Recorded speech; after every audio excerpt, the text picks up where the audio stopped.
বান্ধবীর বড় ভাইয়ের কাছ থেকে থাপ্পড় খাওয়ার মতো অপমানজনক পরিস্থিতিতে পড়তে হবে ভাবতে পারেনি তুষি। ফর্সা মুখশ্রী অপমানে ব্যথায় লজ্জায় মুহূর্তেই লাল বর্ণ ধারণ করল। ফ্যালফ্যাল চোখে তাকিয়ে রইল সামনে দাঁড়ানো বিশাল আকৃতির মানবটির দিকে। দৃষ্টি ঘুরিয়ে ড্রয়িং রুমে চোখ বুলালো। আম্মু, ইলু আপু, এমনকি আন্টি, মানে থাপ্পড় লাগানোর লোকটার মা, যিনি তুষির তথাকথিত বান্ধবীর ও আম্মু, সবাই তাকিয়ে আছে অবাকের শেষ সীমানায় গিয়ে। সবার চাহনি থেকে চোখ সরিয়ে আবারও সামনে তাকালো। লোকটার শ্যামবর্ণা চেহারায় স্পষ্ট রাগের চিহ্ন ফুটে উঠেছে। টুসি গালে হাত দিয়ে চোরের মতো চোখ ঘুরালো। দৃষ্টি এদিক সেদিক করতেই সামনে দাঁড়ানো লোকটার মেজাজ চটে গেল। তীক্ষ্ণ চোখে তাকিয়ে রইল তুষির দিকে। গায়ের সাথে এঁটে থাকা ব্লু রঙের শার্টের হাতা ফোল্ড করল। তার বাম হাত দিয়ে গোলাপি রঙের স্কার্ট খামচে ধরা, অন্য হাত এখনও গালেই পড়ে আছে। লোকটা তুষির দিকে সেকেন্ড খানেক তাকিয়ে দাঁতে দাঁত চাপল, কিরমির করে বলল, Just one more time I'll ask you, where is my sister? বিস্ময়ে চোয়াল ঝুলে বের হয়ে আসে তুষির। এমন অদ্ভুত আজগবি প্রশ্নের মানেটা বুঝল না তুষি। তার সিস্টার কোথায় সেটা সে কি করে জানবে? আজব।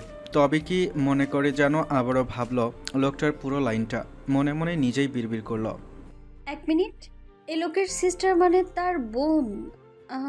তার বোন মানে হলো নিশাত, আর নিশাত মানে আমার সেই তথাকথিত বান্ধবী, আর আমার বান্ধবী মানে, হ্যাঁ।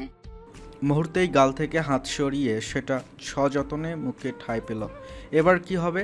এখন সে কি উত্তর দিবে? নিশাত কোথায় গিয়েছে সেটা তো বলা যাবে না। না না, বলা যাবে না। থাপ্পড় খেয়ে দাঁত 32টা হারাতে হলেও না। কিন্তু এখন সে বলবেটা কি? তুষির আকাশ পাতাল ভাবনার ঢেউয়ে ভেসে ভেসে যাচ্ছে। তার কোনো কুল কিনারা করতে পারছে না। রাগে সব বাঁধ ভেঙে গেছে, তছনছ হয়ে পড়ল আরাফের। তুষির চুপ থাকা যেন তার মাথায় কেউ কাঠ লাকড়ি দিয়ে আগুন জ্বালিয়ে গেছে। গরম চোখে তাকিয়ে আরেক পা এগিয়ে এলো আরাফ। তুষি পেছাতে গিয়ে ঠাস করে সোফায় বসে পড়ল। আরাফ কপাল কুঁচকে তুষির দিকে তাকিয়ে সোফার হাতলে এক হাত রাখল। মুখের ওপর বেশ দূরত্ব রেখেই ঝুঁকে এলো। তুষি গোলগাল চোখে তাকিয়ে রইল। আরাফ তেতো কণ্ঠে সামান্য ঝাঁজ মিশিয়ে প্রশ্ন করল আবারও, আমার রাগ নিয়ন্ত্রণের পরীক্ষা নিচ্ছ? একবার কন্ট্রোল হারিয়ে ফেলে কি হবে বুঝতে পারছো? তুষি হাওয়া চিবিয়ে একটা বড়সড় ঢোক গিলল। আরাফ এক ভ্রু উঁচু করে তাকাতেই তুষি ঘন ঘন ডানে বামে মাথা নাড়ে, যার অর্থ সে সহ্য করতে পারবে না। আরাফ সোজা হয়ে দাঁড়াতে দাঁড়াতে বলে, দেন টেল মি, নিশাত কোথায়? তুষি আমতা আমতা করতে হয়তো এরা আগেই আরাফ চেঁচিয়ে উঠল। ফাস্ট। এবার বাকিরা চুপ করে না থেকে একে একে মুখ খুলল। সর্বপ্রথম বিস্মিত কণ্ঠে আরাফের মা প্রশ্ন করে উঠল, এইসব কি বলছিস আরাফ? নিশিতা কোথায় মানে কি? আর তুই তুষিকে মারলি কেন? তুষির আম্মুও চিন্তিত হয়ে প্রশ্ন করলেন, কি হয়েছে আরাফ? তুষি কি করেছে? আর নিশাত বা কোথায়? তুষি ভয়ে এদিক ওদিক তাকালো, মাথা ঘুরিয়ে পড়ে গেল। এই মুহূর্তে তার থেকে খুশি বোধ করি কেউ হতো না। তবে সেটা সম্ভব না। অজ্ঞান হওয়ার ভানও করা যাবে না। এই দানবাকৃতির লোকটা বুঝতে পারলে দ্বিতীয় থাপ্পড়ে নিচের দাঁতগুলো সব ফেলেই ক্লান্ত হবে। এমনিতেও তুষির নিচের দাঁতগুলো ছোট থেকেই পোকায় খেয়ে দুর্বল হয়ে আছে। মাঝে মধ্যে তুষির মনে হয় তার দাঁতগুলো শুধু মাড়ির ওপর বসিয়ে রাখা হয়েছে। একটা টোকা দিলেই গড়গড় করেই বিনা আহ্বানে হাতে চলে আসবে। সে জায়গায় এমন পাঠামার্কা হাতের থাপ্পড়ে দাঁতের সাথে মাড়িও চলে আসতে পারে। তাই আপাতত অজ্ঞান হওয়ার কথা মাথা থেকে এক লাথিতে বের করল। ইলু বিজ্ঞ দৃষ্টিতে তাকিয়ে আছে তুষির দিকে। চশমার কাজ ভেদ করে সরু চোখে বোনকে দেখছে। তার অভিজ্ঞ মস্তিষ্ক জানান দিচ্ছে যে এই মেয়ে নিশ্চিত কোনো আকাম করে বসে আছে। তা না হয় এতক্ষণে তার আবল তাবল বকা টেপ রেকর্ডার চালু হয়ে যেত। তুষিও ইলুর দিকে তাকাতেই ইলু মাথা নাড়িয়ে চাড়িয়ে কি হয়েছে জিজ্ঞেস করল। তুষি নাক ফুলিয়ে আবারও সামনে তাকালো। আরাফ চোখ ছোট ছোট করে তাকিয়ে থাকে তুষির দিকে। তুষির থেকে উত্তর না পেয়ে আরও হিসিস করে উঠল আরাফ। এই লাস্ট বার আমি জিজ্ঞেস করছি, এরপর যদি আর একবারও আমাকে এই লাইনটা উচ্চারণ করতে হয়, আই সোয়ার তুষি, তোমাকে ডাস্টবিনে ময়লা সহ ফেলেতে আসবো। Now answer fast. নিশাত কোথায়?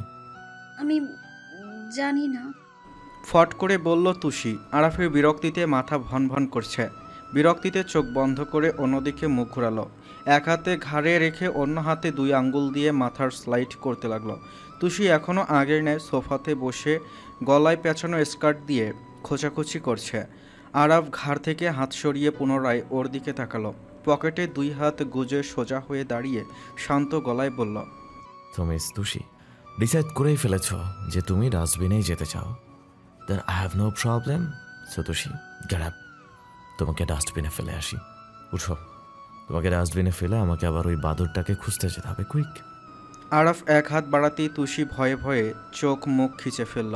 আরাফের মা তড়িঘড়ি করে কাছে এসে আরাফকে বলল, বলবি তো কি করেছে তুষি? আর নিশাত কোথায় যাবে? কি আবল তাবল বকছিস? আরাফ ক্ষিপ্ত হয়ে ওঠে। তুষির দিকে তাকিয়ে মাকে উদ্দেশ্য করে বলে, এটা তোমাদের আদরের তুষিকে জিজ্ঞেস করো। তার বান্ধবী কোথায় গেছে সেটা সে খুব ভালো করেই জানে। আশ্চর্য, নিশাত আবার কোথায় যাবে? ও তো কলেজ থেকে বাসায় এসেছে, বাসায়ই আছে। তুষি 2 গালে হাত রেখে বসে আছে। সামনে কি হবে তার সাথে আল্লাহ মালুম। আরাফ মায়ের দিকে ফিরে বলল, বাসায় কল করো অ্যান্ড জিজ্ঞেস করো নিশাত বাসায় গেছে কিনা। আরাফের মা তাই করলেন। ছেলের রাগ সম্পর্কে তার ধারণা আছে। তাই কথা না বাড়িয়ে সোফার ওপর থেকে ব্যাগ নিয়ে ফোন বের করলো। ব্যাগটা আগের জায়গাতেই রেখে দিয়ে কল করলো বাসার ল্যান্ডলাইনে। কিছুক্ষণ পর ওদের বাসার হেল্পিং হ্যান্ডের মেয়েটা কল রিসিভ করলো। ওপাশ থেকে হ্যালো বলতেই আরাফের মা ইনিয়ে বিনিয়ে না বলে সরাসরি জিজ্ঞেস করলো, কনা, নিশাত বাসায় এসেছে না? ওকে একটু দে তো। না খালা আসে নাই তো আপা, আমিও কল করতাম আইলে, তো ভাবলাম হয়তো আপনার লগে তুষি আপার বাসায় আছে। আরাফের মা এবার অবাক হলেন। মায়ের অবাক হয়ে যাওয়া চাহনি দেখেই আরাফ ইশারায় জিজ্ঞেস করলো। আরাফের মা কল কেটে বিস্ময় নিয়ে বলল, নিশাত নাকি বাসায় যায়নি? আরাফ ক্রোধান্বিত হেসে বলল, আমি বলছি তখন তো মানলে না, এবার বলো কি বলবে। সে না হয় বুঝলাম, কিন্তু তুই তুষিকে মারলি কেন? নিশাতের কথা এই বেচারি কিভাবে জানবে? আরাফ তুষির দিকে ভয়ঙ্কর দৃষ্টি নিক্ষেপ করলো। তুষি স্কার্ফ খুঁটিয়ে খুঁটিয়ে স্কার্ফের ছাল চামড়া সব তুলে ফেলেছে। আরাফ সেভাবে তাকিয়ে থেকেই বলল, বিকজ তোমাদের এই বেচারি তুষি সে খুব ভালো করেই জানে নিশাত কোথায় আছে। ইভেন নিশাতের গায়েব হয়ে যাওয়ার পেছনের রিজনও সে ভালো করেই জানে। সবাই বিস্ময় নিয়ে তাকাতেই তুষি বিপাকে পড়ে যায়। সে এবার মত পাল্টালো। পরিস্থিতি যদি এদিক থেকে সেদিক হয়ে যায় তাহলে সব সত্যি বলে দিবে। আপনি বাঁচলে বাপের নাম। তুষির মা রাগী দৃষ্টিতে তাকিয়ে বললেন, কি শুনছি তুষি? তুই নাকি জানিস নিশাত কোথায়? জেনে থাকলে জলদি বল, কাহানি করবি না। আরাফের মাও এবার নরম সুরে বললেন, জানলে বলে দাও মা, তুমি তো জানোই নিশাত কেমন, ছোট থেকেই তো একসাথে আছো। ও কেমন তা তো অজানা না, তাই না মা? জানলে বলে দে মা। তুষি ভয়ে ভয়ে তাকালো সবার দিকে। এর মধ্যেই ইলু চশমা ঠিক করে বলে উঠল, বলে দে তুষি, একটা মিথ্যা কথা বললে সেটা ঢাকতে অনেকগুলো মিথ্যা বলতে হয়। তুই কেন শুধু শুধু এসব করবি? বলে ফেল। তাছাড়া হিউম্যান সাইকোলজি বলে মিথ্যা বললে নাকি চুল পড়ে যায়। সো প্লিজ, আমি চাই না আমার বোনকে কেউ ন্যাড়া বলুক। তুষির এমন অদ্ভুত কথা শুনে ইচ্ছা করলো ইলুকে গিয়ে এক ধাক্কায় ডোবায় ফেলে দিয়ে আসতে। তবে এখন শান্ত থাকলো। আল্লাহর নাম নিয়ে শেষবারের মতো একটা বাঁচার অবলম্বন করতে বলল। আমি সত্যি কথা সম্পূর্ণ হওয়ার আগেই আরাফ তুষির হাত ধরে একটানে বসা থেকে উঠে দাঁড় করালো। রক্ত লাল চোখে তাকিয়ে উঠল। আর একটা মিথ্যাও টলারেট করবো না। ইলু যা বস্তা নিয়ে আয়, ওকে বস্তায় ভরে দেন, ডাস্টবিনে ফেলে আসবো। ইলুও মাথা ওপর নিচে নাচিয়ে বলল, আচ্ছা আচ্ছা, আনছি আরাফ ভাই, আনছি। ইলু এক দৌড়ে কই জানি গেল। তুষি ভয়ত চোখে তাকিয়ে থাকে আরাফের দিকে। আরাফ তা দেখে বাঁকা হাসে। তুষি হাত মোছরামুছরি করছে। তুষির মা এবার ধমকে উঠলেন, বলছিস না কেন? আর একটা থাপ্পড় কিন্তু আমিয়ে দিব, জলদি বল। এর মাঝেই ইলু বিশাল বস্তা নিয়ে হাজির। তুষি হাঁ করে বস্তার দিকে তাকিয়ে আছে। এই মুহূর্তে ইলুকে তার ফাটিয়ে এক চটকানা লাগাতে ইচ্ছে করছে। আনবি যখন ছোট একটা বস্তা আনতি, এত বড় বস্তায় কি ওর মতো ছোট্ট একটা শরীর মানানসই? তুষি ইলুর দিকে চোখ গরম করে তাকাতেই ইলু সবগুলো দাঁত বের করে দাঁতের উজ্জ্বলতা দেখিয়ে দিল। আরাফ তুষির এক হাত দিয়ে শক্ত করে ধরে বলল, miss Tushi, are you ready? আশা করি আপনি আপনার ডাস্টবিনময় লাইফ হ্যাপিলি লিড করবেন। আরাফ এক হাত দিয়ে বস্তাটা হাতে তুলে নিল। তুলি যখন দেখল কেউ ওর হয়ে কিছুই বলছে না, তখন সে আর চুপ করে থাকতে পারল না। বান্ধবী প্রীতির ইতি টেনে ধরফর করে বলে উঠল, না না, ফেলবেন না প্লিজ, ফেলবেন না। হ্যাঁ হ্যাঁ, আমি জানি, সব বলছি, আমি সব বলছি। আরাফ বাঁকা হাসল। সে জানতো তার এই ট্রিক্সটা কাজে দেবে। তুষির আগাগোড়া বেশ ভালোই জানা তার। আরাফ হাত ছেড়ে দূরে সরে গেল। তুষি কাঁপতে কাঁপতে সোফায় বসে পড়ল। আরাফ তীক্ষ্ণ চোখে তাকিয়ে আছে তুষির দিকে। বাকিরা সবাই উৎসুক চোখে তাকিয়ে আছে। তুষি সবার দিকে পূর্ণ দৃষ্টি ফেলে আর চোখে আরাফের দিকে তাকালো। আরাফের কঠিন চাহনি। তুষি চোখ সরালো। এই লোক এমন খাম্বার মতো সামনে দাঁড়িয়ে আছে তো আছেই, আবার গরুর মতো চোখ বড় করে তাকিয়ে আছে। মনে হচ্ছে চোখ দিয়ে ভস্ম করে ফেলবে। তুষি গলার ওড়নাটা আলগা করল। আরাফ বুকে হাত গুটিয়ে তাকিয়ে আছে। তুষিকে উসখুস করতে দেখে আরাফ ধমকে উঠল, শুরু করো। বলার জন্য কি এখন ইনভিটেশন কার্ড দিতে হবে? তুষি পরিপাটি হয়ে বসে দুদিকে মাথা নাড়ালো। গলা খাকারি দিয়ে বলা শুরু করলো, আজকে আমাদের সেকেন্ড টার্মের রেজাল্ট দিয়েছে। ক্লাসের 90% ভালো রেজাল্ট করেছে, কিন্তু নিশাত করেনি। ওর দুটো সাবজেক্টে ফেল এসেছে। কলেজ থেকে বলেছে গার্ডিয়ান নিয়ে আসতে। নিশাত ভয় পেয়েছিল, তাই পালিয়ে গিয়েছে। একশ্বাসে কথাগুলো বলে থামল তুষি। সবার চোখ অবিশ্বাস্য রকমের বিস্ময়। শুধু আরাফের চাহনি এখনও সূক্ষ্ম। ইলু তুষির কথা শুনে কিছু একটা ভেবে লাফ মেরে বলল, তুই কি পেয়েছিস? তোকে যে আমি নাকের ভেতর মাথার ভেতর দিয়ে ঠেসে সব পড়া ঢুকালাম, তা তুই কি করছিস? রেজাল্টের কথা তো বললি না। ইলু চশমা ধরে ধরে কথাটা বলল। তুষিও চরম উত্তেজনা নিয়ে বলল, আমার সব সাবজেক্ট ভালো হয়েছে, সবগুলোতে A+, সত্যি বলছি আমি।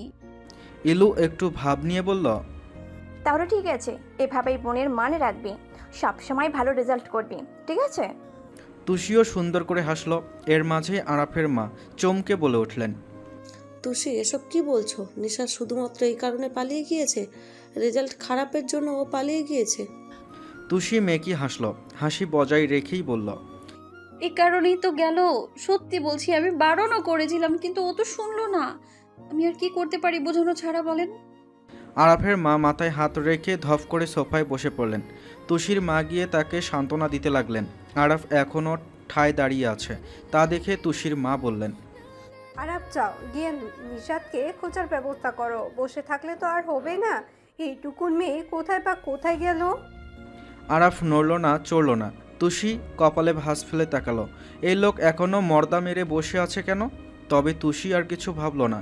এখন বেশি ঘাটলেই সমস্যা। কোনোমতে কেটে পড়তে পারলে বাঁচে। সে আরাফের দিকে তাকিয়ে ঠোঁটে মিথ্যে হাসি ঝুলিয়ে বলল, আচ্ছা, আমি তাহলে যাই। আপনি নিশাদকে খুঁজে আনুন, সাবধানে যাবেন। Happy journey. তুষি ঘরে যাওয়ার জন্য উদ্যত হলো। এক পা আগাতে নিলেই আরাফ আচমকা এক হাত ধরে দাঁড় করিয়ে ফেলল। তুষির শ্বাস আটকে দাঁড়িয়ে গেল। বড় বড় চোখে আরাফের দিকে তাকালো। আরাফ বাঁকা হেসে তাকিয়ে আছে। তুষি একটু হাসার চেষ্টা করলো, বলল, কি হয়েছে? আমি যাই না ঘরে। আমার না নিশাতের জন্য টেনশন হচ্ছে অনেক। আমি একটু গিয়ে ওর জন্য শান্তিতে ঘরে বসে বসে চিন্তা করি। হাতটা ছাড়ুন। আরাফ তুষির হাত শক্ত করে ধরে খিচিয়ে এক ধমক দিল। তুষি ভয়ে ঠোঁট কামড়ে চোখ বন্ধ করল। সবাই আরেক দফা অবাক হয়ে তাকালো। আরাফের মা এবার বিরক্তি নিয়ে বলল, কি শুরু করেছো আরাফ? মেয়েটাকে ধমকাধমকি না করে যাও, গিয়ে তোমার ইচড়ে পাকা বোনকে খোঁজো। ওর হাত ওভাবে ধরে রেখেছো কেন? ও তো যা বলার বলেছে। আরাফ দাঁত কিরমির করে বলল, বলেছে, বাট সব বলেনি। আর যতক্ষণ না সব বলছে ওর নিস্তার নেই। তুষির এখন মরে যেতে ইচ্ছে করছে। কোন গর্তে পড়ল সে, উঠতেই পারছে না। যতই চেষ্টা করছে এই খাম্বাটা আরও ভেতরে জাতা মেরে ঢুকিয়ে দিচ্ছে। তুষি অতি সাহস জুগিয়ে বলল, আমি যা জানতাম সব বলেছি, আর কিছু জানি না, সত্যি সত্যি। আরাফ ঠোঁট গোল গোল করে শ্বাস ছাড়ল। এক হাত দিয়ে তুষির দুই হাত আটকে অন্য হাত দিয়ে পাশে অবহেলিত বস্তাটা ঝুঁকে তুলে নিল। তুষি বস্তা দেখে মুখ হাঁ করে ফেলল। হাত মোচড়াতে লাগলো। এই বস্তায় শ্বাসরোধ হয়ে মরার কোনো শখ নেই ওর। ও তো অনেক বয়স বাঁচতে চায়, বিয়ে করতে চায়, সন্তানি জন্ম দিতে চায়, সন্তানি দেখতে চায়, মানে নাতি নাতনি আর কি। তারপর বুড়ি হয়ে তার বুড়ো জামাইয়ের সাথে সময় কাটাতে চায়। এগুলো তুষির ড্রিম। আর ওর সেই ড্রিমে এক বস্তা চাল ফেলে দিল। আরব বস্তা তুলে ঝাড়া দিয়ে পুরোটা মেলল। তারপর বস্তার খোলা মুখটা তুষির মাথার ওপর ধরতে ধরতে বলল, I am very sorry Toshi, but তুমি আমাকে ফোর্স করলে। তোমার কাছে একটা চান্স আছে। এই বস্তাটা তোমার মাথায় ঢুকানোর আগে এক নিঃশ্বাসে যদি বলো যে নিশাত কার সাথে কোথায় গেছে, তবে এই যাত্রায় তুমি বেঁচে যেতেও পারো। নাও, ইটস আপ টু ইউ। আরব বস্তার মুখটা তুষির মাথার ওপর ধরল। তুষি চোখে চাঁদ, সূর্য, তারা, ধুলাবালি সব দেখল। এখন তাকে সত্যি বলতেই হবেই। আরব বস্তাটা মাথায় ধরার পূর্বেই চেঁচিয়ে উঠল তুষি। আরবের হাত থেকে হাত ছাড়িয়ে বস্তাটা টেনে দলা পাকিয়ে ফেলে দিল। তারপর চোর ধরা পড়ার মতো মুখ করে বলল, সব বলছি আমি। সুড়ঙ্গ দিয়ে নিচে নেমে এলো নিশাত আর ইরিন। স্টেশনের ভেতরে ঢোকার রাস্তাটা তার পরিচিত। আশপাশ থেকে লোকজন হুমড়ি খেয়ে পড়ছে। নিশাতের বুকের ভেতর এখন দমকলের ঘণ্টা। বাস থেকে নামার পরপরই এমন হচ্ছে। পাশ থেকে ইরিন বলল, তুই এমন মুখ করে আছিস কেন? যে দেখবে সেই বুঝবে তুই পালিয়ে এসেছিস। নিশাত মুখ অন্যরকম করার চেষ্টা করলো, কিন্তু কিভাবে করবে বুঝতে পারছে না। অজ্ঞতা ওভাবেই দুজন হাঁটা ধরল। হাঁটতে হাঁটতে ইরিন বলল, তোর কলেজ ইউনিফর্মটা ছাড়তে হবে। কোথায় ছাড়বি বল তো? নিশাত না বুঝতে পেরে বলল, কেন? আরে গাধি, কলেজ ইউনিফর্মে যে কেউ দেখলে বুঝবে যে তুই পালিয়ে যাচ্ছিস, তারপর ধরে নিয়ে যাবে বাড়িতে। নিশাত আঁতকে উঠে বলল, আমি আর বাড়িতে যাব না। রেজাল্ট দেখলে ভাইয়া মেরে ফেলবে আমায়। আমি পালিয়ে যাব ওমানের সাথে। ইরিন হাঁটা থামিয়ে বলল, তা কই তোর ওমান? কখন আসবে? উনি এলেই কিন্তু আমাকে চলে যেতে হবে। নিশাত সামনে তাকিয়ে ইশারা করে বলল, এসে গেছি। ওই তো বড় ঘড়ি, ওর নিচে দাঁড়িয়ে থাকবে। তুষি হেসকি উঠিয়ে ফেলেছে, তবে সে কাঁদছে না, শুধুই নাক টানছে। ইলু পাশে বসেই বড় বড় চোখ করে বোনের দিকে তাকিয়েছে। কি মারাত্মক একটা ব্যাপার স্যাপার! তার বোন কিনা বান্ধবীকে প্রেমের বিষয়ে সাহায্য করেছে। প্রেম একটা ক্ষতিকর ব্যাধি। এই ব্যাধিতে যে আক্রান্ত হয় তার জন্য বাস অনিবার্য, যে কারণে সে নিজেও কখনো এসবের ধারে কাছে যায়নি, আর নাইবা নিজের বোনকে যেতে দিয়েছে। আজ তার সেই বোন কিনা এত বড় একটা ভুল করল। আরাফের মা অবাক হয়ে বসে আছেন। তার মেয়ে যে এসবে জড়িয়েছে তা ঘুণাক্ষরেও টের পাননি তিনি। তুষির মায়ের মুখ লাগাতার চলছে। কখনো আরাফের মাকে সান্ত্বনা দিচ্ছে তো কখনো তুষিকে বকছে। তুষি মাথা দুলিয়ে দুলিয়ে নাক টানছে। আরাফ সব শুনে অনির্বিকার। সে সবটা আগে থেকেই জানতো, শুধুমাত্র তুষির মুখ থেকে কথাটা বের করার জন্য এত কিছু। আরাফ গম্ভীর মুখভঙ্গি করে সোফায় বসেছিল। পুরোটা সময় তার চোখ তুষিতেই আটকে ছিল। কিছু সময় এভাবে বসে থেকে হুট করে দাঁড়ালো। শার্টের কলার ঠিক করে তুষির সামনে গিয়ে দাঁড়ালো। যথারীতি গম্ভীর মুখে বলল সে, স্ট্যান্ড আপ তুষি। তুষি ফট করে মাথা তুলল। আরাফের গম্ভীর চোখ মুখ দেখে ভয়ে মরে যেতে মন চাইল তার। তবে এখন নিজের ইচ্ছাকে দমিয়ে আরাফের কথা অনুযায়ী দাঁড়ালো। আরাফ তুষিকে দাঁড়াতে দেখেই বলল, জাস্ট 10 মিনিটস, এর মধ্যে রেডি হয়ে এসো। তুষি ভেবাচাকা খেয়ে গেল। সে এখন কোথায় যাবে, যার জন্য রেডি হতে হবে? তুষিকে দাঁড়িয়ে থাকতে দেখে আরাফ কপট রাগ দেখিয়ে বলল, যাচ্ছ না কেন? 10 মিনিটের মধ্যে রেডি হয়ে আসো। বই। আরাফ কথা থামিয়ে আপাত মস্তক দেখল তুষির। Pink colour skirt, white shirt আর গলায় স্কার্ফ পেছানো। আরাফ তুষিকে পর্যবেক্ষণ করে বলল, পারফেক্ট, রেডি হতে হবে না, এভাবেই চলো। আরাফ বলেই দরজার দিকে হাঁটা শুরু করে। তুষির মা প্রশ্ন করেন, তুষি কোথায় যাবে? আরাফ দরজার কাছে থেমে গিয়ে তুষির মায়ের উদ্দেশ্যে বলল, নিশাদকে খুঁজতে, বিকজ তুষিই বলতে পারবে নিশাদ কোথায়। কথাটা বলে আরাফ তুষির দিকে এক পলক তাকিয়ে বাইরে বেরিয়ে গেল। তুষি দম ছেড়ে ইলুর দিকে তাকালো। ইলু চশমায় হাত রেখে একটা ভেংসি দিয়ে চলে গেল। আরাফ গম্ভীর মুখে ড্রাইভ করছে। তুষিও চুপচাপ আছে, বারবার আরাফের মুখের দিকে তাকাচ্ছে। আরাফের ড্রাইভ করার ধরন দেখে মনে হচ্ছে সে কোথায় যাবে সেটা জানে, কিন্তু তুষি তো এখনও বলেনি নিশাদ কোথায়। তাহলে তুষি ভয়ে ভয়ে তাকালো আরাফের দিকে। আরাফ ভুল করেও ওর দিকে তাকাচ্ছে না।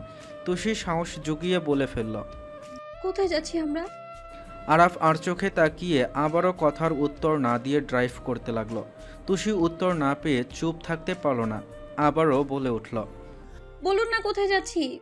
নিশু কোথায়? আপনাকে তো আমি বললামই না। তাহলে আপনি আমাকে কিছু না জিজ্ঞেস করে কোথায় যাচ্ছেন? আপনি তো আমায় একবার জিজ্ঞেস করবেন যে নিশাত কোথায়, তারপর আমি বললে পরে না যাবেন, কিন্তু তার আগে তুষির কথার মাঝেই আরাফ গাড়ি থামিয়ে ফেলল, সেই সাথে তুষির কথাও থামলো। আরাফ এক হাতে স্টিয়ারিংয়ে রেখে তুষির দিকে তাকালো। তুষি চুপসে গেল। আরাফ তুষির দিকে তাকিয়ে থেকেই নিজের সিট বেল্টটা খুলে ফেলল, তারপর হঠাৎই এক হাত সিটে রেখে তুষির দিকে এগিয়ে গেল। তুষি চমকে তাকালো আরাফের দিকে। আরাফ ক্রমশ তুষির দিকে এগিয়ে যাচ্ছে। তুষি একটা ছোট ঢোক গিলে পিছিয়ে গেল। আরাফ তুষির কাছে এগিয়ে যেতেই তুষি একদম সেটে গেল দরজার সাথে। আরাফ তুষির একদম কাছে চলে গিয়েছে। তুষি ফিল করতে পারছে আরাফের শ্বাস।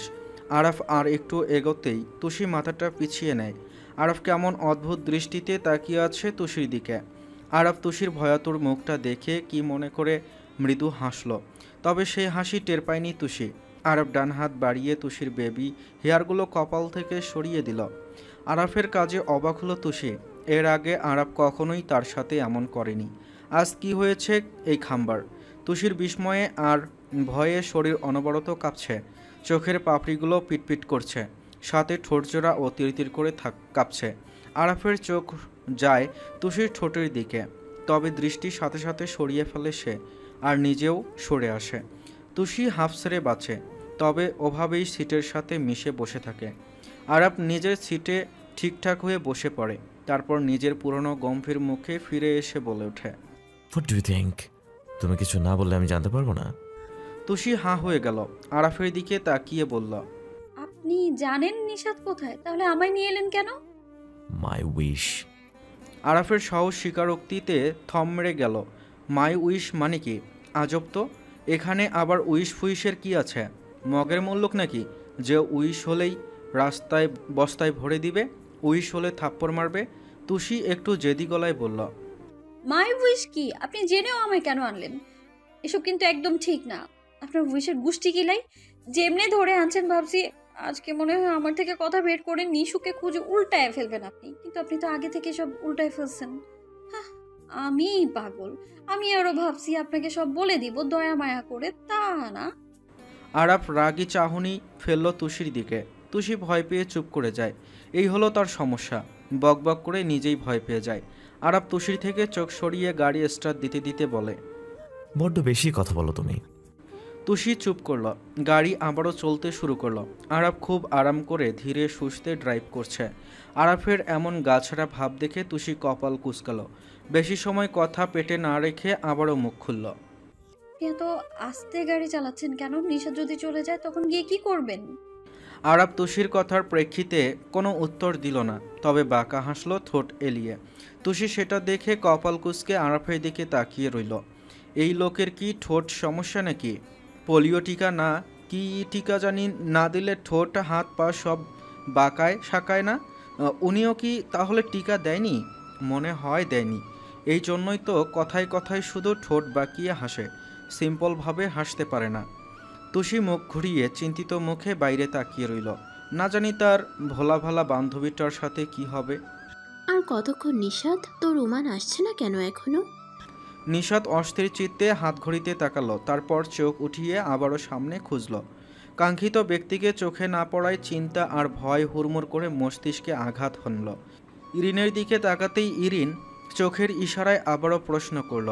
নিশাত একটু সহজ হয়ে বলল, ওই ওমানটাও না লেট লতিফ, সব সময় দেরি করবে, এসে পড়বে, এক্ষুনি এসে পড়বে।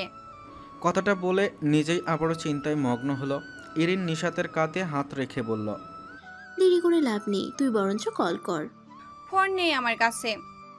ইরিন সামনে তাকিয়ে বাম পাশেই বুথ দেখতে পেল। ইরিন নিশাতকে বলে উঠল, ওই তো সামনে বুথ, চল ওখানে কল করবি। ইরিন নিশাতকে টানতে টানতে নিয়ে এলো। বুথের সামনে বিশাল লাইন। ওরা লাইনে অপেক্ষা করলো। নিশাত বারবার এদিক সেদিক তাকাচ্ছে। ওর ভয় হচ্ছে, শুধু মনে হচ্ছে এখনই কেউ এসে পড়বে, বলবে, এই তুমি আরাফের বোন না? এখানে কি করছো? চলো তোমায় বাসায় দিয়ে আসি। নিশাতের ঘাম ছুটে যাচ্ছে। লাইন শেষ হতেই ইরিন নিশাতকে ভেতরে যেতে বলল। নিশাত ইরিনের হাত ধরে অসহায়ভাবে বলল। তুইও চল না। ইরিন হাত ছাড়িয়ে আশ্বাস দিয়ে বলল। তুই যা, দুজন গিয়ে কি করব, আমি এখানে দাঁড়াই, তুই গিয়ে কল কর। নিশাত ভয়ে ভয়ে ভেতরে গেল। মিনিট তিনেকে অন্তত 10 বার নাম্বার ঘোরালো। প্রতিবারই রিলে করার মতো বলে যাচ্ছে এনগেজড। নিশাতের হাত পা ঠান্ডা হয়ে গেল। আরও একবার নাম্বার ঘোরাতে গেলেই পেছন থেকে একটা কণ্ঠস্বর ভেসে এলো। লাইন পাওয়া যাচ্ছে না। নিশাত আরও জোরে রিসিভার আঁকড়ে নাম্বার ঘোরাতে শুরু করলো। পেছনে ফিরে কণ্ঠের মালিকের দিকে তাকালো না, কিন্তু এবার কোনো কাজ হলো না। আবারও পেছন থেকে কণ্ঠটা কানে এলো। অত জোরে ঘোরালে স্টেশনে টেলিফোনের কথা বলবে না।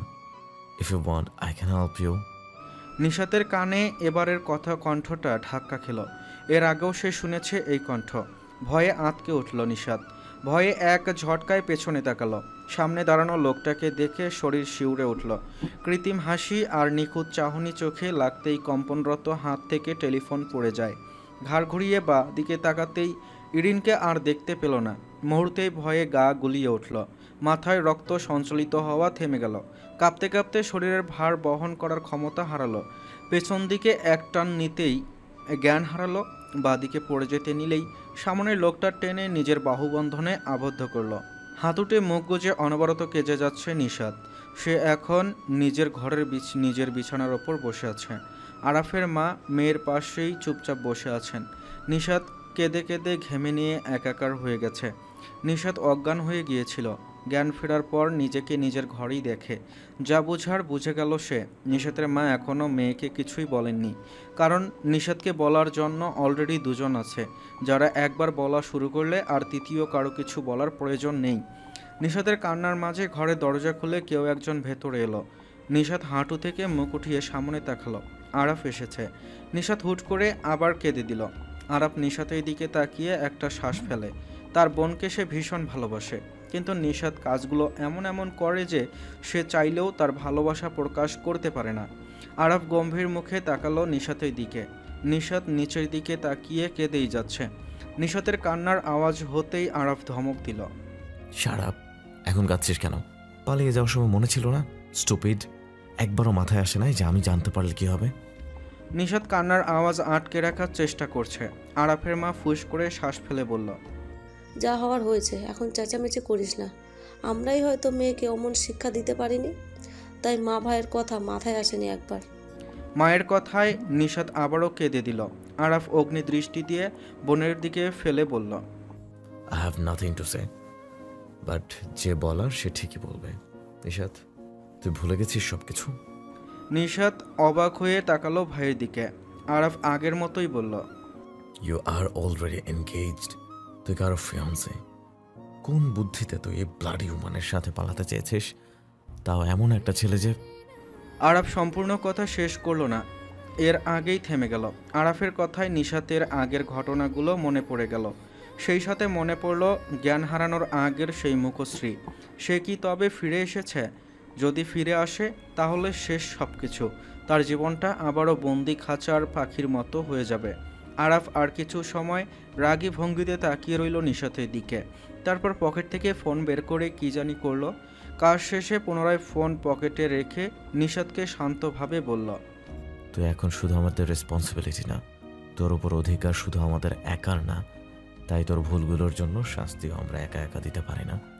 হয়তো পুরোপুরি ভাবে না, বাট তোর উপর যার সম্পূর্ণ অধিকার আছে সেই এবার ডিসাইড করবে তোর এই ভুলের জন্য তোকে মাফ করবে নাকি পানিশমেন্ট দেওয়া হবে। অ্যান্ড আই থিঙ্ক তোকে পানিশমেন্ট করা উচিত। তাহলে নেক্সট টাইম এসব কিছু ভাবার আগেও 10 বার ভাববি। চলে যায় আরাফ। আরাফের মা কিছুটা সময় মেয়ের পাশে বসে থাকেন। তারপর এক পলক মেয়েকে দেখে নিয়ে নিজেও চলে যায় ঘর থেকে। নিশাত এখনও থেকে থেকে কেঁদে উঠছে। তার মন ভীষণ খারাপ। সে আজকে কি ভেবেছিল আর কি হলো। উমানের জন্য ভেতরটা ছটফট করছে আরও। ছেলেটাকে সে আসতে বলে নিজেই চলে এসেছে সেখান থেকে। হয়তো পরে গিয়ে ওর জন্য অপেক্ষা করেছিল, না পেয়ে হতাশ হয়ে চলে গিয়েছে। হয়তো ওকে ভুলও বুঝেছে। নিশাত বালিশে মুখ চেপে আবারও কেঁদে উঠল। মাত্র 1 বছরের সম্পর্ক ওদের। কলেজে ভর্তি হওয়ার কিছুদিন পর ওদের রিলেশন হয়। উমান ওর 1 ক্লাস ওপরে। এই 1 বছরেই নিশাত অনেক ভালোবেসে ফেলেছে ছেলেটাকে। উমানও তো নিশাতকে অনেক ভালোবাসে। বাইরে এখন রাতের নিকষ কালো অন্ধকার। নিশাত দেয়াল ঘড়ির দিকে তাকালো। 11টা 20। সবাই নিশ্চয়ই ঘুমিয়ে গিয়েছে।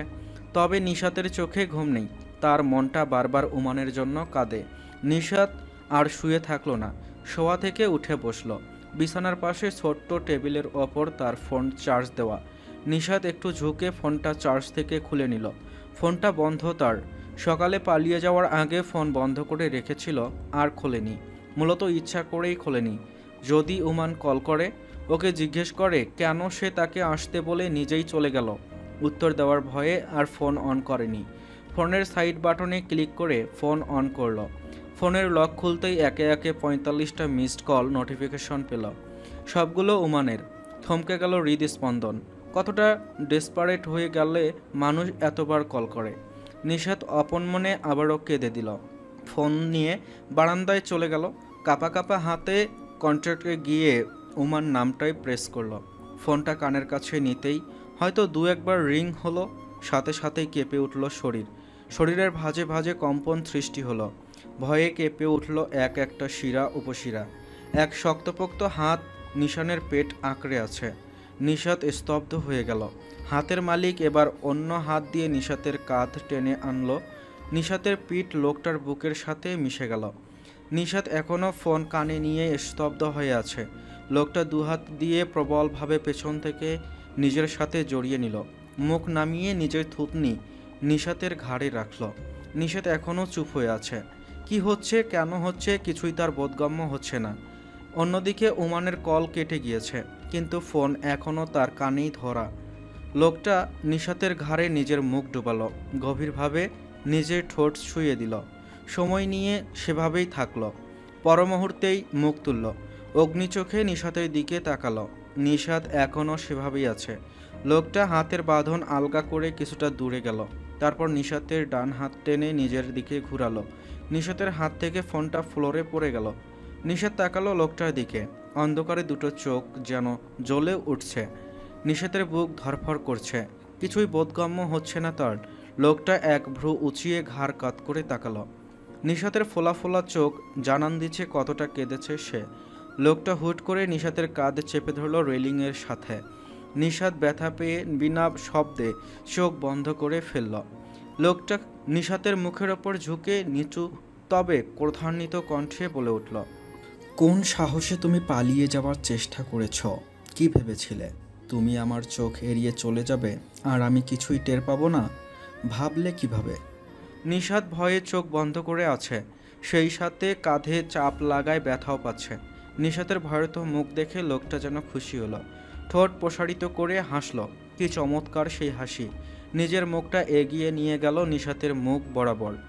বাঁ দিকে ঝুঁকে কানের কাছে গিয়ে ফিসেল কণ্ঠে বলল, ইউ আর টু মাচ ফুল নিশু সোনা।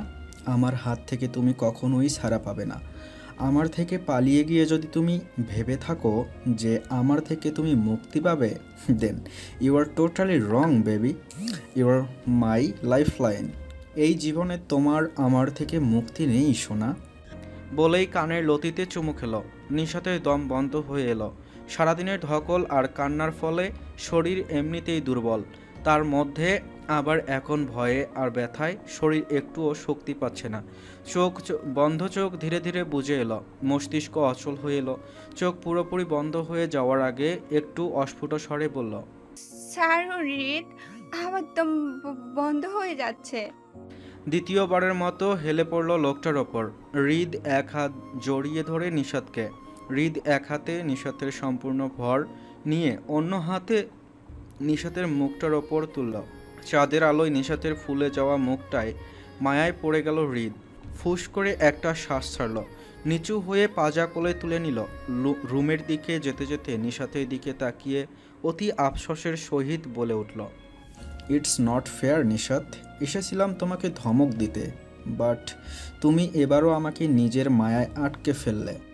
বারবার জ্ঞান হারিয়ে তোমার ঘুমন্ত মুখটার মায়ার জালে ফাঁসানোটা কি খুব জরুরি? তুষি রেডি হয়ে মায়ের সাথে চলে এসেছে নিশাতের বাসায়। আজ শুক্রবার থাকায় কলেজ অফ, তাই সকাল সকালই চলে এসেছে।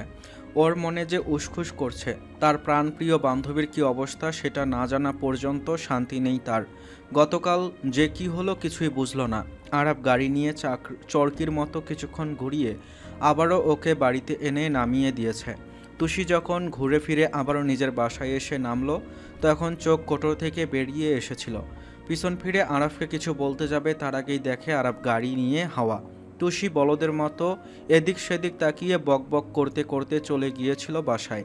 তাই আর নিশাতের খবর জানা হয়নি। মাকে যে জিজ্ঞেস করবে সেই সাহসও হয়নি। মা আগে থেকেই রেগে আছে। এখন যদি কিছু জিজ্ঞেস করে গেলেই কানের নিচে থাপড়া মেরে মুখ বেঁকিয়ে দেবে। পরে ওই খাম্বার মতো ঠোঁট বাঁকিয়ে হাসা লাগবে। তুষি নিশাতের বাসায় এসেই কোনো দিকে না তাকিয়ে দৌড়ে নিশাতের ঘরে চলে যায়। আর তুষির মা যায় নিশাতের মায়ের কাছে। নিশাতের ঘরের দরজা খোলাই ছিল। তুষি ঘরে গিয়ে দেখতে পেল নিশাত ঘুমাচ্ছে। নিশাতের মুখটা একদম শুকনো। তুষি ধীর পায়ে নিশাতের কাছে গেল। বিছানার ওপর বসে নিশাতকে দেখতে লাগলো।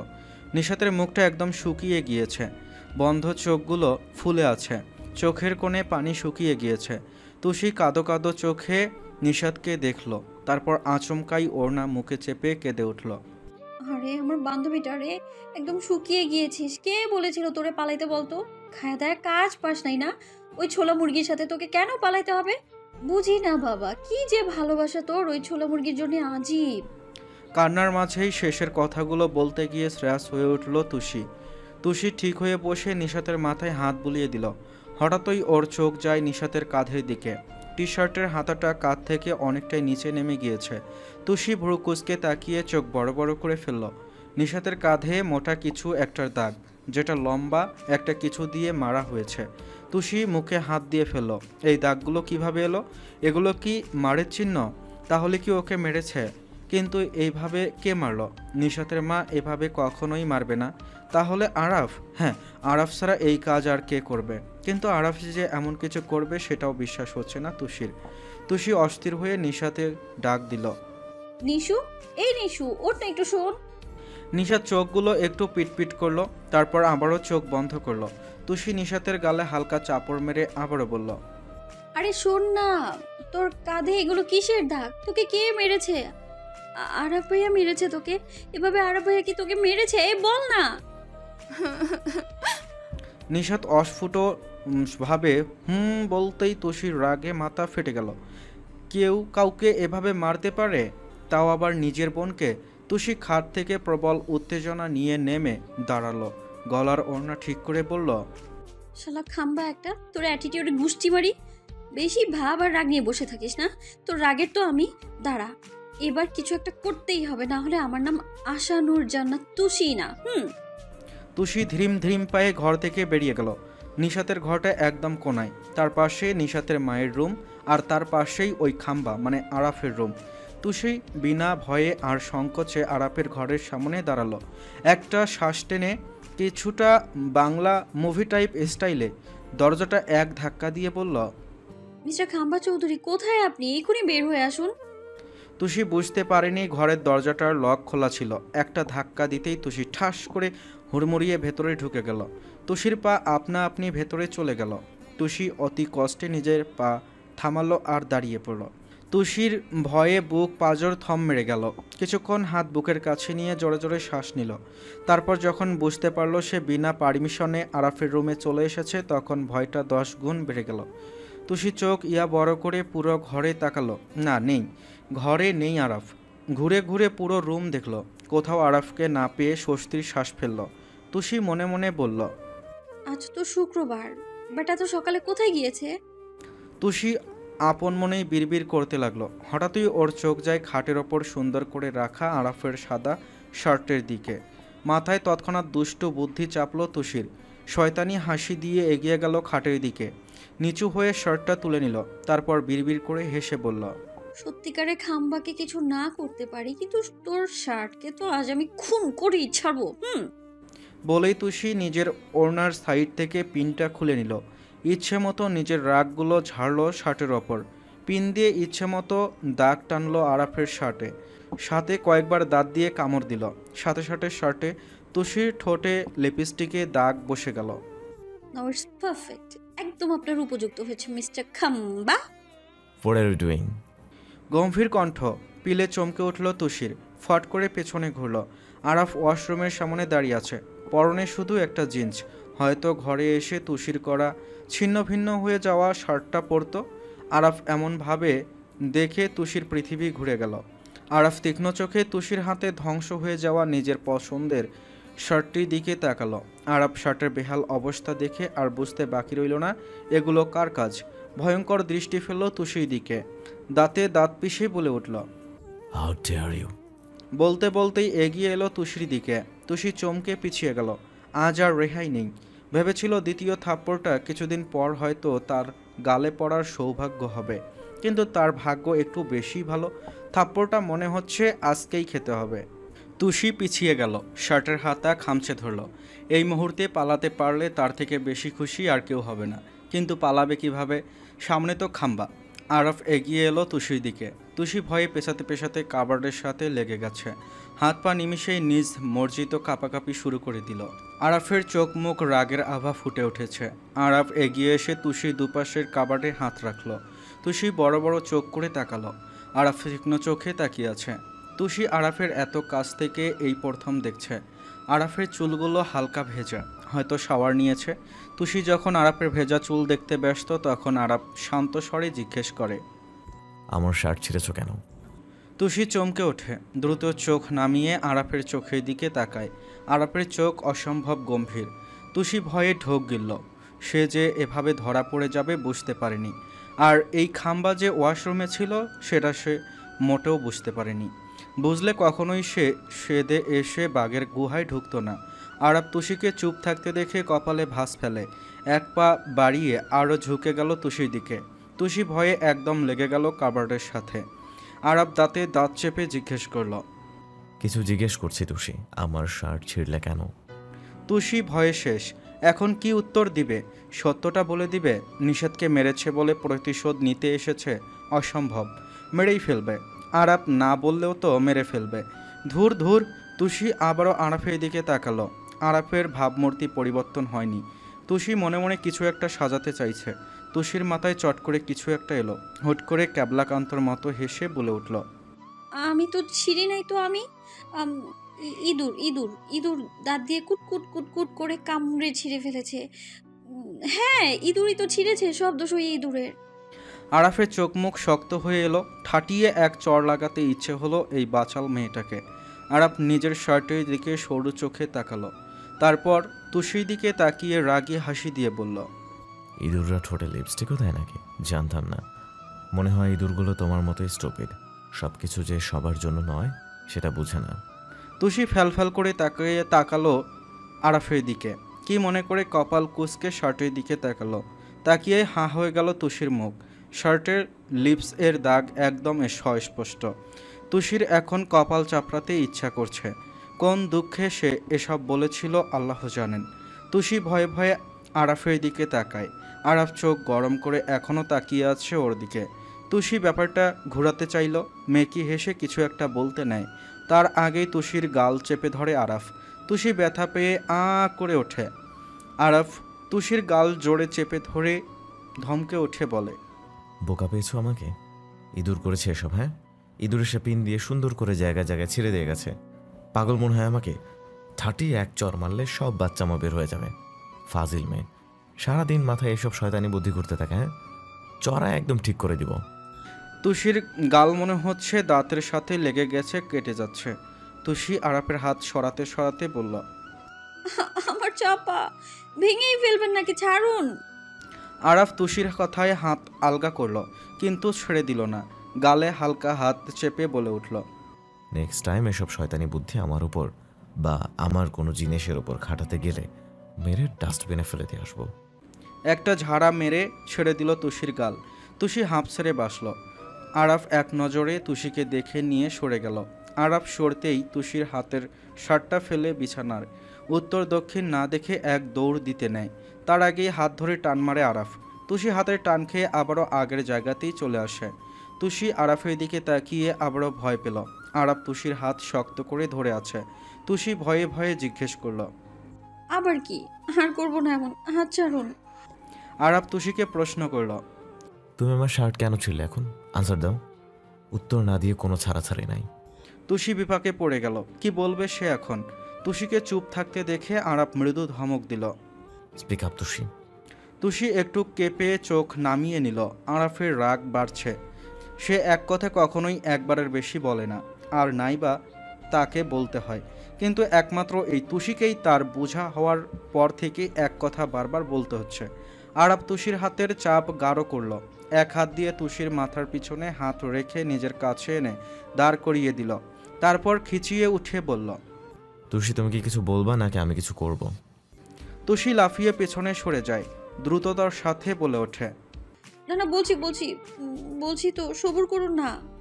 আরাব তুষির হাত ধরে রাখে ওভাবেই, তীক্ষ্ণ চোখে তাকিয়ে থাকে। তুষি একরাশ ভয় নিয়ে বলে ফেলে, আপনি নিশুকে মেরেছেন কেন? মানলাম নিশু ভুল করেছে, তার জন্য এইভাবে মারবেন? দয়া মায়া কি নেই আপনার? এই যে এত বড় একটা খাম্বার মতো শরীর, এর মধ্যে কি একটু মায়া দয়া কিছু নাই? আপনারই তো আপন মায়ের পেট থেকে টপকানো বোন, কিভাবে পারলেন ওকে এইভাবে মারতে বলেন? তুষির কথায় চমকে ওঠে আরাব। নিশাতকে সে কখন মারল? তার 26 বছরের জীবনে সে ভুল করেও নিশাতের গায়ে হাত তোলেনি। তাহলে তুষি এসব কি বলছে? আরাব অবাক হয়ে প্রশ্ন করল, আর ইউ ম্যাড তুষি? আমি নিশাদকে মেরেছি মানে? মারবো কেন? সেটাই তো আমারও প্রশ্ন, তো এটাই, মারবেন কেন? ভালোবাসা, আদর করা, এই ওয়ার্ডগুলো কি আপনার ডিকশনারিতে নেই? আপনি তো আজকে নিশুর কাঁধে দাগগুলো না দেখলে জানতামই না আমি আপনি এত পাষাণ। ইস, কিভাবে মেরেছেন বেচারিকে। আরাব কপাল কুঁচকে তাকিয়ে রইল তুষির দিকে। মনে মনে বেশ কিছু সময় পর আন্দাজ করতে পারল অনেক কিছু। তার ধারণা হয়তো ঠিক। আরাব দীর্ঘশ্বাস ফেলে। যে করেই হোক এই সম্পর্ক ঠিক করতে হবে, এভাবে কোনো কিছুই চলতে পারে না। তুষি সরু চোখে বারবার আরাফের মুখের দিকে তাকাচ্ছে। আরাফকে চুপ মেরে যেতে দেখে মনে মনে হাসল। তুষি ভাবছে হয়তো আরাফ অপরাধবোধে ভুগছে। তুষি নিজের হাতের দিকে তাকালো। আরাফ তার হাত এখনও ধরে আছে। তুষি হাত ছাড়ানোর চেষ্টা করতে করতে বলল, হাত ছাড়ুন, এবার সব তো বলেছি, ছাড়ুন, আমি ঘর থেকে যাই একটু। আরাফের হুঁশ আসে। তুষিকে হাত ছাড়ানোর চেষ্টা করতে দেখে নিজেই ছেড়ে দেয়। তারপর কাবার্ডের দিকে যেতে যেতে বলে, আমার কোনো শখ নাই তোমাকে আমার রুমে রাখা। Get out. তুষি হাঁ হয়ে যায়। এতক্ষণ ঘর থেকে বের হতেই দিচ্ছিল না, আর এখন বলছে গেট আউট। শালা খাম্বা, তোর ঘরে জীবনও আসবো না, তুই পড়ে থাক তোর সো কল্ড রুমে। আরাফের গোষ্ঠী উদ্ধার করতে করতে ঘর থেকে বেরিয়ে গেল তুষি। আরাফ তুষির যাওয়ার দিকে তাকিয়ে হালকা শ্বাস ফেলল। তারপর একটা অ্যাশ কালারের শার্ট বের করে পরে নিল। আজ দুপুরের খাবার তুষি আর তুষির মা আরাফদের বাসায় করবে। ইলুকে ও কল করে আসতে বলে দিয়েছে। ইলু বলেছে কিছুক্ষণের মধ্যেই চলে আসবে। এটা প্রথম না, এর আগেও তুষির ফ্যামিলি বহুবার আরাফদের বাসায় থেকেছে, একসাথে খেয়েছে। আবার আরাফরাও গিয়েছে তুষিদের বাসায়। তুষি আর নিশাত সেম এইজের, ওদের ফ্যামিলি আগে থেকেই পরিচিত। মূলত তুষির বাবা আর আরাফের বাবা দুজন দূর সম্পর্কের ভাই ছিল। তারা একসাথে বিজনেস শুরু করেছে। বর্তমানেও তারা দুজন বিজনেসের জন্য বাইরের দেশে আছে। আরাফ এখানের বিজনেস টুকটাক সামলায় বলতে শুধু একটু দেখে আসে, বাকি কাজ ম্যানেজার নিজেই দেখে। আরাফ স্টাডি করছে, মাস্টার্স কমপ্লিট করতে আর মাত্র 1 বছর বাকি। আর ইলু অনার্স ফার্স্ট ইয়ারে। ইলু ভীষণ পড়ুয়া মেয়ে, তার জীবন পড়াশোনাময় জীবন। পড়ালেখা ছাড়া আর অন্য কিছুতে ইন্টারেস্ট নেই। তার শুধু একটাই কাজ, সেটা হলো পড়া। প্রেম থেকে সে 10 কিলোমিটার দূরে থাকে। যদিও কোনো ছেলে তাকে প্রপোজ করে, তাহলে সে উত্তর একটা কথাই বলে, আমি আপনার প্রপোজাল অ্যাকসেপ্ট করব, বাট আপনাকে আমি হারম্যাথ থেকে কিছু সূত্র জিজ্ঞেস করব। সঠিক উত্তর দিতে পারলে রাজি, না দিতে পারলে সরি, নিজের রাস্তা মাপেন। তুষি তখন পেঁচিয়ে ঘুরিয়ে এমন কোয়েশ্চেন করে যে ছেলেগুলোর অবস্থা তখন যাচ্ছে তাই হয়ে যায়। আর যদি হয় আর্টস বা কমার্সের ছাত্র, তখন তো তাদের অবস্থা ছেড়ে দেমা কেঁদে বাঁচি। ইলু তার পড়াশোনাময় জীবন নিয়েই বেশ আছে। ফিউচার বিয়ে নিয়ে আপাতত তার মাথা ব্যথা নেই। আর তুষি ও ভালো স্টুডেন্ট। সে ইলুর মতো ব্রিলিয়েন্ট না হলেও খারাপ স্টুডেন্ট না। পড়াশোনায় তারও আগ্রহ আছে, সে উকিল হতে চায়, এটা তার স্বপ্ন। সারাদিন যতই দুষ্টমি করুক, পড়াশোনার বেলায় সে একদম সিরিয়াস।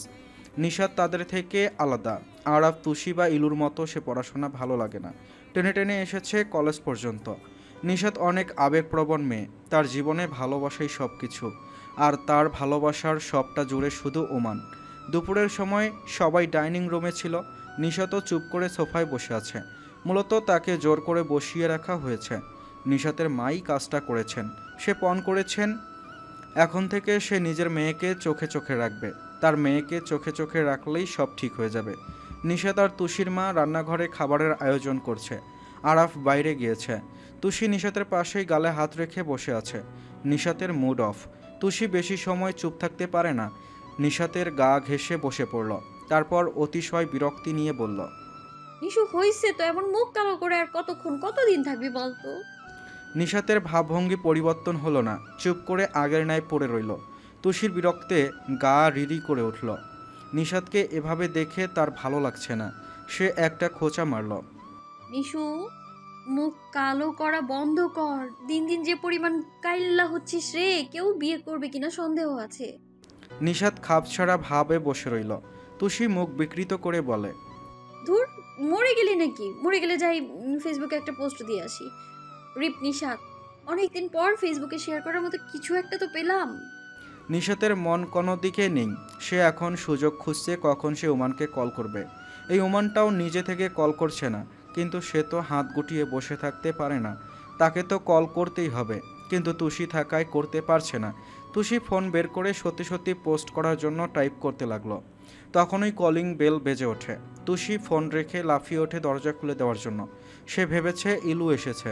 তুষি যেতেই নিশাতের চোখ মুখের রং পরিবর্তন হয়। এই তো সুবর্ণ সুযোগ ওমানকে কল করার।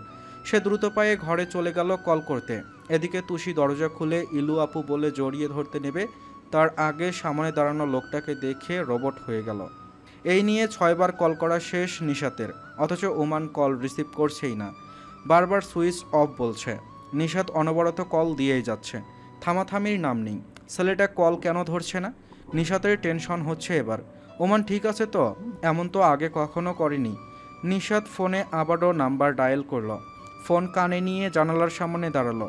এবারও বলল সুইচ অফ। নিশাতের মাথা ঘুরছে, অস্থির লাগছে, অশান্তি সৃষ্টি হচ্ছে। নিশাত বন্ধ জানালা খুলে দিল আনমনি। সাথে সাথে বৃষ্টির প্রকট ঝাপটা এসে নিশাতের সর্বাঙ্গে বাড়ি খেল।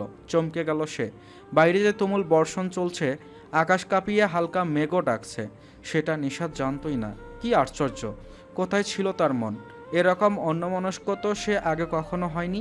নিশাত সেভাবে দাঁড়িয়ে থাকে। বৃষ্টির থোকা থোকা ঝাপটা গায়ে লাগতেই কেঁপে উঠছে সে।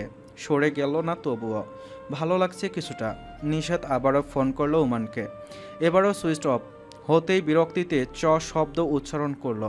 আগের ন্যায় নাম্বারে প্রেস করতেই থেমে গেল সে।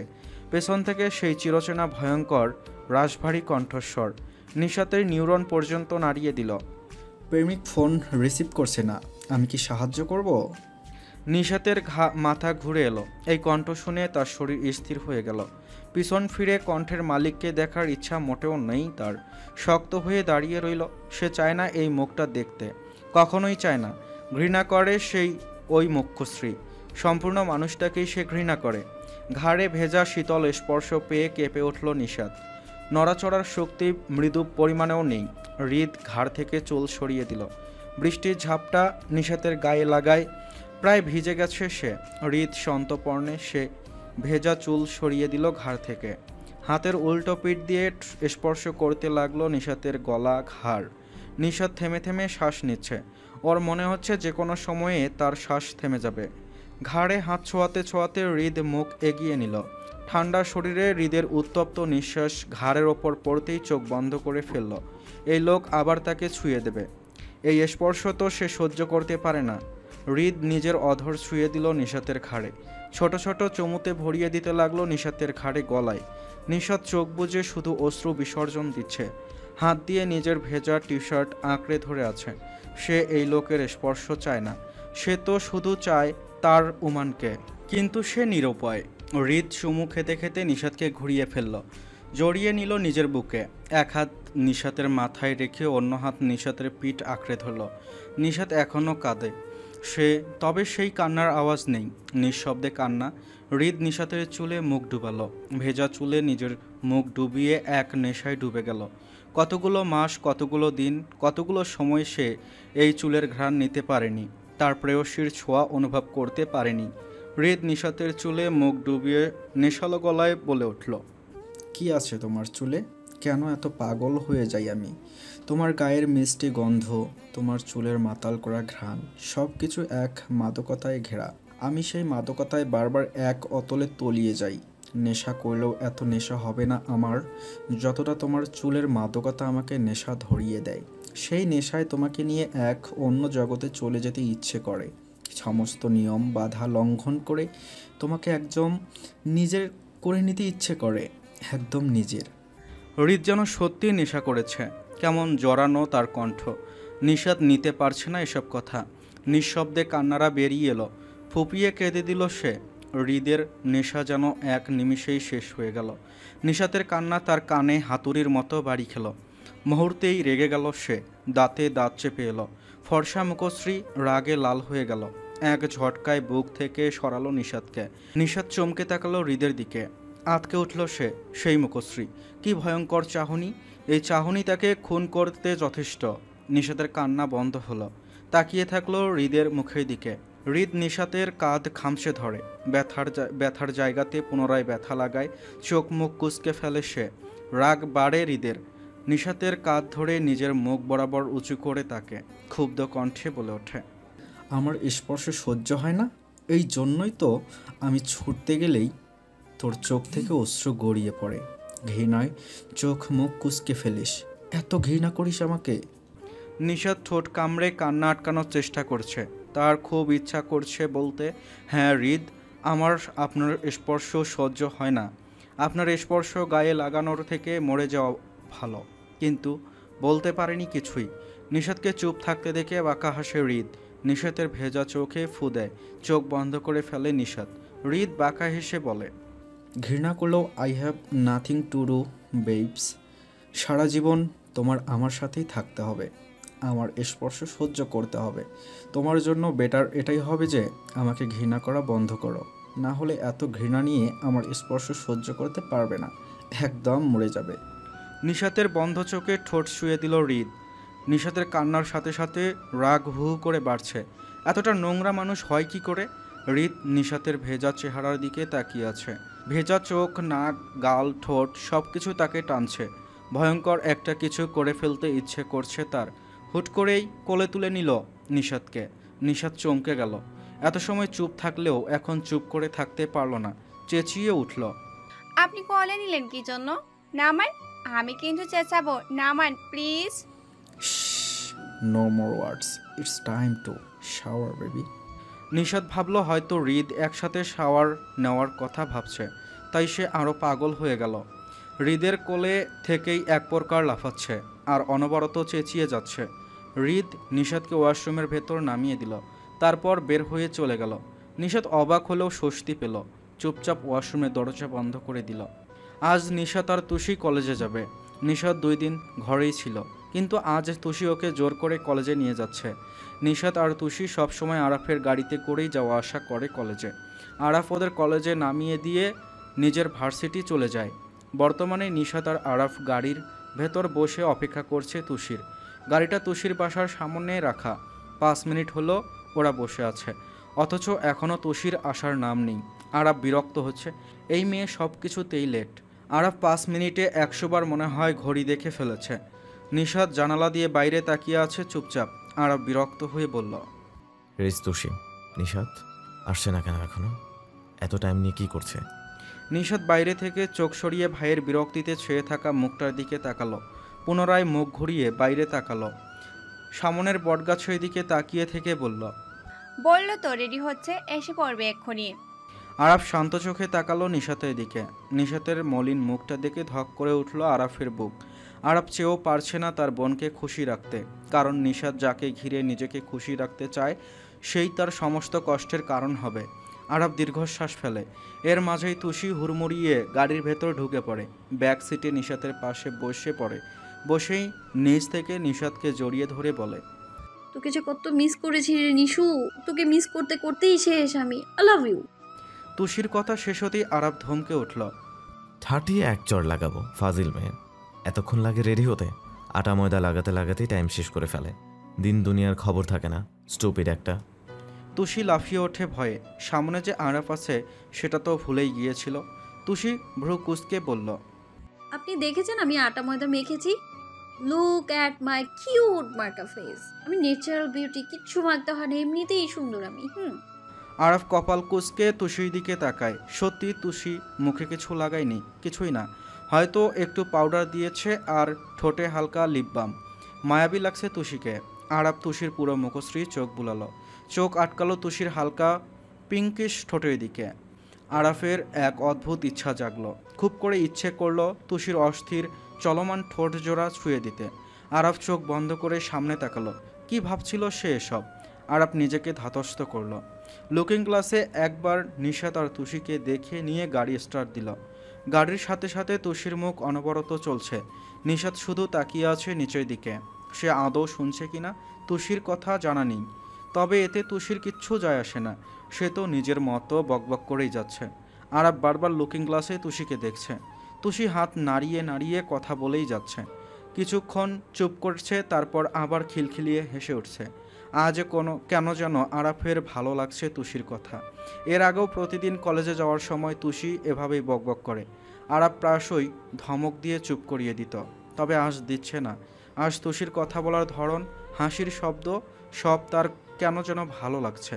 তুষি নিশাতকে কথা বলার জন্য এতক্ষণ বকবক করছিল, কিন্তু নিশাত চুপ করে আছে দেখে তুষি এবার নিশাতের কাছে ঘেঁষে বসল, আদুরে গলায় বলল, নিশু কিছু খাবি? Chocolate, ice cream, cake, pancake, Coca Cola, juice, Cadbury, lollipop, popcorn, মুড়ি, ফুচকা, ঝালমুড়ি, চানাচুর, সেমাই, নুডলস, পোলাও, মাংস, রোস্ট, কাবাব, মাছের ঝোল, কালা ভুনা, ভুনা খিচুড়ি, লেটকা খিচুড়ি খাবি দোস্ত? খুব টেস। নিশাত চুপ করে মাথা নাড়ে। তুষি দাঁতে দাঁত চেপে বলে, তাহলে সিগারেট খাবি? ঢেলে দিই সিগারেট। আরাফ তুষির কথায় চোখ গরম করে তাকায়। তুষি আরাফের চোখ দেখে একটু চুপ হয়, কিন্তু থেমে থাকে না। আবারও একটু ভেবে বলে ওঠে, দোস্ত আজকে মুভি দেখো নি? হ্যাঁ, কলেজে যেতে তো এখনো দেরি আছে একটু। এত করে চল ডিসাইড করে ফেলি কি মুভি দেখবো। তুষি ফোন বের করলো। আরাফের এখন একটু বিরক্ত বিরক্ত লাগছে তুষির বকবকানিতে, তবুও চুপ রইল, কারণ সে জানে তুষি নিশাতের মন ভালো করার জন্য এসব বলছে, তাই কিছু বলল না। তুষি ফোন বের করে কিছুক্ষণ কি যেন করলো, তারপর বলল, এই তো পেয়েছি, আমি নাম বলি, তুই শুনে বল কোনটা দেখবি। তুষি একের পর এক ইংলিশ মুভির নাম বলেই যাচ্ছে, থামছে না। আর আরাফের ধমকে এবার নিশাত ও তুষি মুখ ফুলালো। সে কি এমন করেছে? তুষি যেই কয়টা মুভির নাম বলেছে তার একটাও সে দেখেনি, ও তো শুধু এমনিতেই বলেছিল। আরাফ রেগে মেগেই আবার গাড়ি স্টার্ট দিল। তুষি নাক ফুলিয়ে চুপ করে রইল, বিড়বিড় করে বলল, আমি জানি মিস্টার খাম্বা আমায় পছন্দ করে না, অনেকেই করে না, তাতে আমার কি? इसमें तेरा घाटा मेरा कुछ नहीं जाता।